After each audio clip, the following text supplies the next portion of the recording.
are almost live here very shortly. Let me get the Zoom.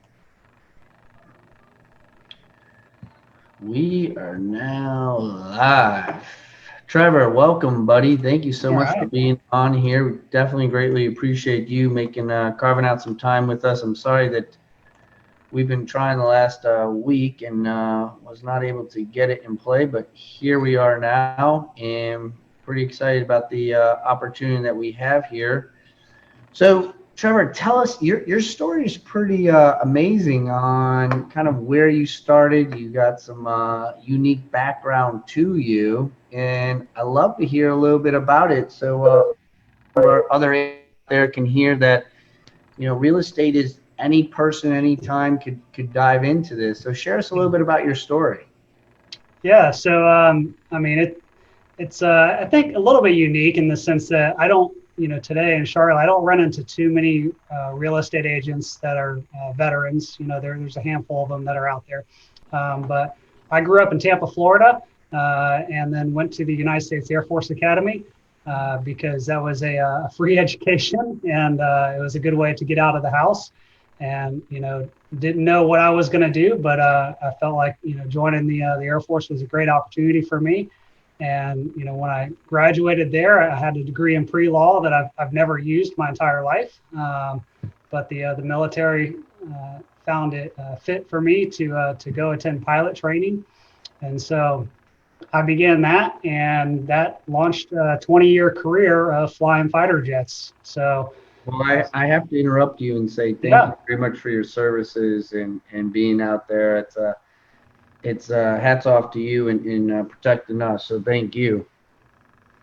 yeah, no problem. It's my pleasure. And so I started off here in North Carolina, over on the other side of the state, Seymour Johnson Air Force Base in a small little town over there, and really just bounced around. I moved about 11 times over the course of a 20-year period with my family.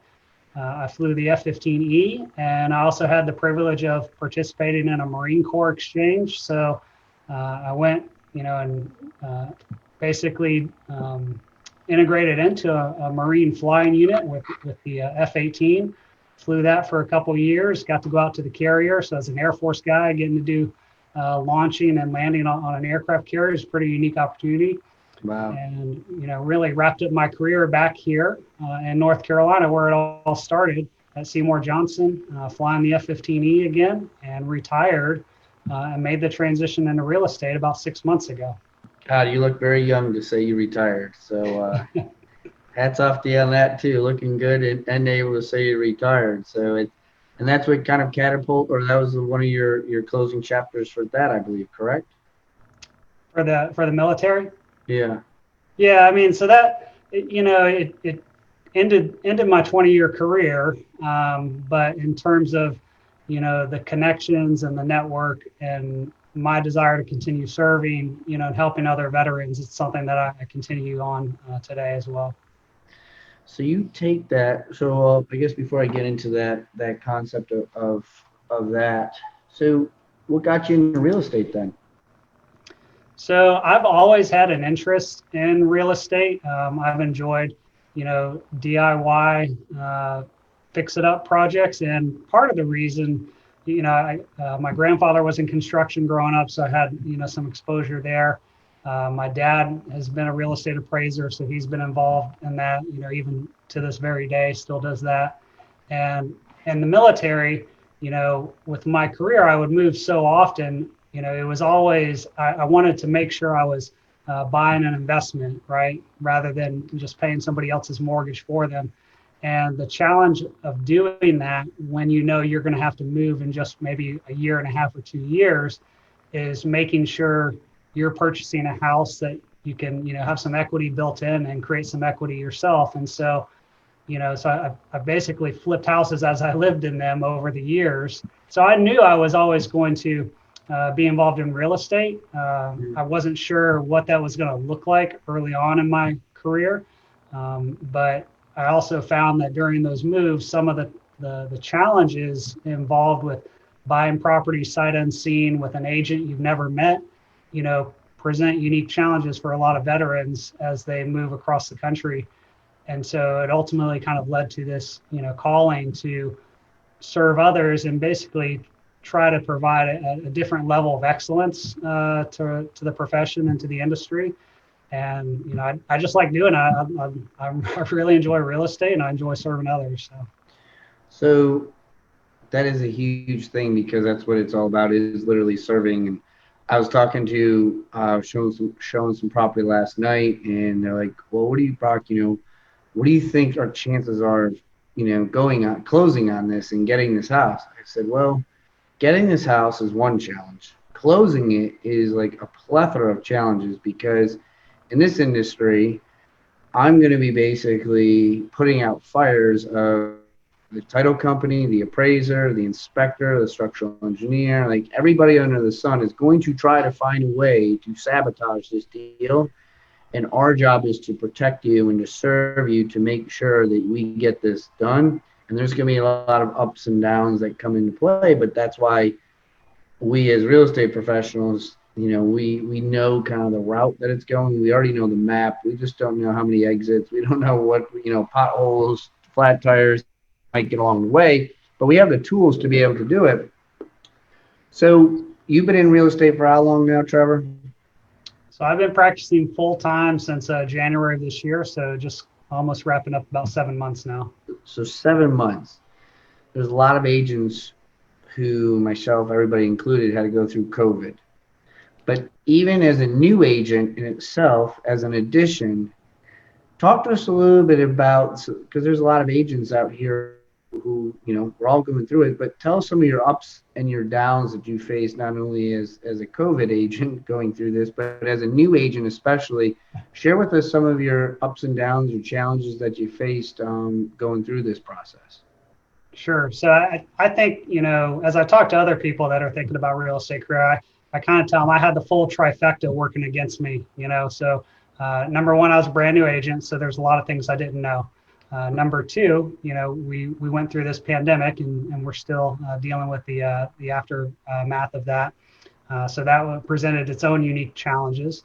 And then third, as a military veteran, I moved to a city where I had no social network and nobody that I was friends with. And so you combine all of those, and it became very challenging to establish a network, communicate with people, build a rapport and trust, and build a business in an era where you can only communicate, through Zoom. So I had about 2.5 months of building up the networking when all of that kind of came to a screeching halt. And then it was really trying to redefine my business in a short amount of time to make sure it was sustainable for the long term. So I would say, for somebody approaching the industry today, I don't think you'll hopefully face the trifecta of challenges that I did. But that being said, I think one of the most critical things is having a very solid understanding of your why and why you're doing this business. So that way you have the willpower and the determination to work your way through those adversities along the way.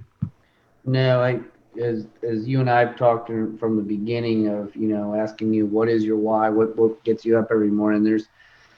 It is hard to do that. We know that, and I think a key ingredient that you bring to the table without possibly, but a lot of time, I was just talking to an agent today, and I told her, I said, there's two things that I'm going to bring to you that most people do not like. One is accountability, and two is discipline. Your most self-disciplined people tend to be your most successful because they push themselves to do certain things when they really, really don't want to. And if you don't, then you have to hire somebody to help you push you through that grind. And perfect example that I was telling with her today was I was at the gym with my trainer, and yesterday I was not. So yesterday I was working out, and I thought I was doing a pretty intense workout. And then today we were through the middle of it, and he looks, and I look at him. I said, I just want you to know you have very good job security with me because I do not work this hard when I'm by myself. But yesterday I thought I did. Today I didn't, because it's like it recognizes it in my discipline. No matter how great I think I am, it's like I still need to be pushed, and there's another level that I just, unless somebody pushes you. And I think, one of the key things that you brought up is how you handle that yourself and what you're going through. Like, it's a pain in the ass right now to get up and do real estate. And one of the things that I wrote here is you started hitting the grind building your network. So for those agents that are listening right now, what does that mean to Trevor? What does building your network mean to me? To you, I'm sorry, what does building your network mean to you? That if you had to explain that to a classroom, you would say what to them to be able to build their network? I would say it boils down to talking to as many people as possible and building relationships. One of the interesting things about serving in the military is we always have the opportunity to get plugged into every community we go to, right? But a lot of times we know we're only going to be there. I mean, there's at least 3 bases that I know that I can think of off the top of my head that I was only there for a year, and so we very rarely develop deep relationships and get involved with a lot of activities in the community and the places that we serve. And so for me, building my network to me meant finally, I've got a chance to put down some roots and get involved and serve the public, and so it's doing things like getting more involved in my kids' school and, becoming a part of the PTO board. It's, Mm-hmm. becoming more involved with my local church, joining different social workout groups, which in the military, we've got our own kind of structured thing. But I Yep. mean, that's all military folk. And so being here in the community of Charlotte, you get to engage with a lot of different people on these different activities. And I mean, I highly encourage people, like there's so many networking opportunities that different people have going on, and really in every city, because everybody's trying to find a way to serve others, to collectively grow their businesses together. And there's usually good opportunity for you to provide value to somebody else, but at the same time, they want to provide value to you. So it's really, like I said, it boils down to building relationships and going from there. That's the key thing too, is building relationships. A lot of times it's kind of like putting water on people's faces when you're like, you're already doing it. You just have to recognize it, and you nailed it there. PTO, school, the military, like, and all these groups are on Facebook, first of all. Secondly, it's just getting involved with them and going to search them on Facebook. One of the things that I do is I'm on my HOA board, so that's one of the things that I'm able to do. And then a lot of times, well, what do I do next? And I always, find myself saying the words diving deeper. And you use the word relationships because when you're in a relationship, then you just ask more questions. You dive a little bit deeper, understanding it. Okay, well, when I'm in the HOAs, or when I'm trying to figure out the HOAs, well, who's on the board? Inside the board, what do you do next? Is you find out if you can volunteer. If you volunteer, then you can take on the next role, and they see you're involved with it. So I 100% agree that the relationships are such a key ingredient for you to build them. Now, talk to Right. us, as an agent, as yourself. The next part of it is tracking it. Like, how do you keep track of your contacts? How do you keep track of it today? Like, what do you do? And do you have any systems in place that you could share with some of us? So my primary system that I use is KV Core for really keeping track of everything from people that I'm meeting to potential clients to friends and family members. Because and whether you use that or a spreadsheet, it doesn't really matter. But to your point, you have to have something, because I found out very early on that once you start scaling, in terms of you get a couple hundred people that you come face to face with through a couple different events, and it's like all of a sudden you lose track of, well, who did I talk to when, and when was the last time I talked to this guy. And it's very easy to start developing a relationship with somebody and then completely neglect that relationship because you focus on a different one. And so it's a little bit, for me, like I said, I use KV Core, but I also have a spreadsheet that I use for other contacts, really, that I'm in the very early stages of developing a relationship with, to remind myself it auto populates with dates that I need to reach out to them. And So so I I'm keep going to track just of let that people way. know, not to cut you off, but I want to, because you brought up a good point of his CRM. A lot of people don't know KV Core, and the KV Core that he's referring to those out there is our in eXp, and Trevor's with eXp. I was using Conversion Plus when I was at Keller Williams, and then when I came over to eXp, they were using the same platform. Thank goodness. And so KV Core is what Trevor's using. For those of you also knowing that there's Boomtown, there's Wise Agent, there's Pipe Drive, there's other different forms. So if you want to put in there and Google CRMs for real estate agents, this is what Trevor's referring to. And he is using the tools because the next note I put in there is what Trevor's doing is following up. All right. Yeah, and I'll cut you off for a second there because Yeah. I think one of the biggest mistakes I learned as a new agent was I thought my CRM system was only for people that are actively looking to buy and sell houses. Mm-hmm. And Say that once I again, Trevor. realized, what's that? Say that again. I originally thought my CRM system was only for people that are actively looking to buy and sell houses. And And who's it so for? I had a very small database. And who do you Um, think? And what did you find out? Who's it for? it's for everyone. I mean, Yes. and Yeah. because I thought, my thought was initially as a new agent, okay, if I put somebody in this system, then I've got to have, property alerts set up for them, and I've got to, get them on my website and shopping, Yeah. and what I realized is like, look, man, like just use the system fully, maximize its capabilities. And so right now, I've got people in there. They don't get any automated necessarily emails or text messages from me. I just get system reminders of when to reach out to them because I like my messages to be very personal. Mm-hmm. And so as I'm developing those relationships, so now, somebody that I put in the system, I've got them on, what I think most people know as a drip campaign, but it's basically just a reminder to do something. And it's a reminder for me, and that's all it is every 3 weeks I get a reminder, hey, reach out to this person. And so I'll click on the task. I'll see, okay, that's right. Last time I talked to this guy, here's my notes. Here's what was going on. And then let's reach out to them again and continue building that relationship. And so it's as you approach networking, whether you're a new agent or experienced agent, your goal should not be that very first conversation, getting somebody to buy or sell a house with you. It's Mm-hmm. starting to build that relationship, knowing that the value is in that relationship. And over time, you're building that trust through that. True, and you use one of the words value. People don't want to see ingredients to how to build a cake.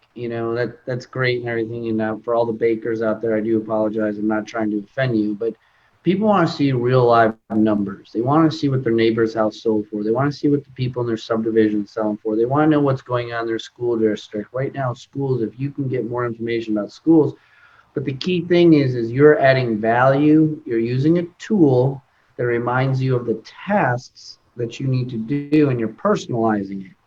And that is like in your personal touches could vary. It could be an email, it could be a text message, it could be a phone call, whatever those are. But having those tasks in place help remind you. And I'm pretty sure now some of your business and some of your conversations, you probably have notes too. It's like, okay, last time I talked to this person, this took place. And it's like, wow, this is a lot easier than what our brains think it is because we get so Yeah. overwhelmed. Like, I don't know what the hell to do. But really, if you break it down, it's probably not as challenging. No, I mean, it's once whatever CRM system you're using, once you learn to maximize its capability, like you said, as soon as I conclude a conversation with somebody, I'm adding a note on there about what we talked about, what problems I could potentially help them solve in the future, so that way the next time I'm reaching out to them, it's just like yesterday. And I mean, in most cases, these people, they're not managing their own CRM system, keeping track of me. And so, Right. it's easy to maintain a really genuine relationship, when you're staying in regular contact with people. And I'm pretty sure when you're making those notes, it probably takes you less than 120 seconds, 2 minutes for you to do that. Yeah, it's like I said, I mean, it took me several months, and I've still obviously got a lot to learn in the process, and there's ways I can always improve. But to me, the basics right now is, having a system where as soon as I connect with somebody, I put them in my database, and I have a reminder to reach out to them, in a few weeks down the road, and I have an ability to take notes and keep track of what's going on, so that way I don't neglect that relationship. For those of you who don't have this system, you can use Google has a lot of things. I used to use Google Calendar, Google Task Reminder, all these things you can set in your phone. So if you're trying to like between financing of like, can I afford this, or I'm on my own, I don't have this, don't put those negative excuses inside your head. There's other tools that are for free that you can do, but understand Trevor's key component is the follow up, making sure he takes notes on them really quickly, and then makes them measurable, meaning how soon will he respond to them. Mike Ferry always coaches, and I just did a 10-point system of top things to do in the rest of your, and he says increase your follow up 50%. So making sure you're staying front of mind with them.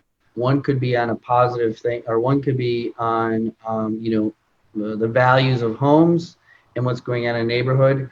And the other one could be a positive quote. I think it's all fair to say COVID has put a lot of challenges on people's minds, depression. I mean, alcohol consumption prices have gone up 55%. All these things take shape. So you got to make sure that we're keeping our minds in a higher spirit, because not everybody is doing some of the tactics that we do, Trevor, of the morning, motivation, the morning, the thought process of what we're doing. And that's so important. Right. And I'd offer too that don't get overwhelmed by what am I supposed to say when I reach out to these people. So just to give you an idea, my baseline reminder is every 2 weeks to reach out to somebody. And what that means to me is often it's either a quick text message, Facebook message, or LinkedIn message. Hey, how's your day going? Something as simple as that. And because of the notes that I have, I can choose. Maybe it's every other time that I connect with them. We dive a little bit deeper, on something. So it's not. Don't overcomplicate it, Yeah. and worry about what to say. Just the point is making those connections. And we do. We overcomplicate it. We do a very good job of that. At least I do, for sure. So I told you towards the end here, I was going to ask you this one question to be able to, and I don't tell people what the question is until right now. So my question to you, Trevor, is what is something that most people don't know about you that you want to share that with us that you have, whether funny or something unique that you bring to the table that a lot of people don't know about? Well, I've already shared one unique thing as an Air Force guy, being able to land on an aircraft carrier. But something else that so I think some people know about me, but not a lot, is I used to be more involved actively in triathlons. I'm not as much involved today, but I completed an Ironman triathlon in 2015. Wow. And for those that don't know, that's it's a 2.4-mile swim, a 112-mile bike ride, and then a 26.2-mile run, so a full marathon at the end. And it's all going to be accomplished in about 17 hours on the same day. So to me, that was kind of one of the pinnacle achievements for me, accomplishing that. So Wow. pretty neat thing. I think I could bike ride part of it, but I would have to be in my car for the remainder of the run and the bike ride. And maybe by boat, I can do the 2 miles. That's hats off to you, man. That's It pretty took me, it was a impressive. little over 13 hours in the heat of Houston back in May of 2015. But it's quite the experience to go through that and cross the finish line when you're done. Yeah. Well, that's pretty impressive for sure. Well, Trevor, listen, I really appreciate your time. For those of you out there, Trevor, what area do you focus on in the real estate? I mainly specialize in Union County. I live here in Weddington, and so I really serve. I certainly serve all over Charlotte, but I would say my specialty is between Weddington, Marvin, Waxhaw, and Wesley Chapel out here in Union County. So for those of you out there listening in, and for those that are in Trevor's sphere of influence, if you know anybody, our inventory is extremely low. So if you know anybody that's looking in the real estate market, reach out to Trevor. I'll have his contact information in our Facebook page that we have here. but he's one of the great people that I've had the opportunity to connect with. I believe Marcus was the one that blended us together, if I remember correctly. Yep. And so, there's a lot of great relationships, not only you build outside of, with real estate as clients, but as well as agents. And it's been a pleasure to get to know you, Trevor. And so those of you out there in the real estate in those areas down in Union and Waxhaw, Trevor's your man that you need to get in touch with. And it's been a pleasure being able to continue to talk with you. And thank you for your time today being on here. Yeah, likewise, Brock. I mean, I really appreciate all you're doing, trying to help other agents and really trying to like you said, provide a little bit of level of discipline and accountability. We all know that there's, such a high failure rate for new agents, and some of that is because of the lack of discipline and accountability. So anything that we can do to help improve the success rate of other agents, man, I'm fully on board. I love that piece of it. So. Awesome, man. Well, I look forward to obviously connecting with you again here in the future, buddy. And thanks again for your time, and we'll talk soon. All right, sounds good. Appreciate it. See you, buddy. See ya. Bye.